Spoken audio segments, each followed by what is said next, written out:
Isang cloud cluster o kumpol ng mga ulap ang posibleng maging isang low pressure area sa susunod na 1 o 2 araw ayon po sa Pag-asa.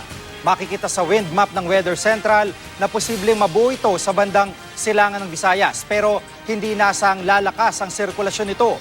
Paglilinaw ng Pag-asa, wala pa itong epekto sa lagay ng ating panahon. Sa ngayon, tanging Intertropical Convergence Zone ang nagpapaulan sa Palawan, Visayas at Mindanao. Sa datos ng Weather Central, makulimlim na langit at katamtamang lakas ng ulan ang mararanasan sa kanluran at gitnang bahagi ng Mindanao bukas.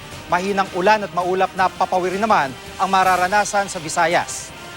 Bagyang maulap naman sa Luzon at posible pa rin ang ambon o mahinang ulan. Sa Metro Manila, kung walang mamumuong thunderstorm bukas, mahinang ulan din ang mararanasan sa hapon at gabi. Asahan din ang ganitong panahon sa susunod na 5 araw.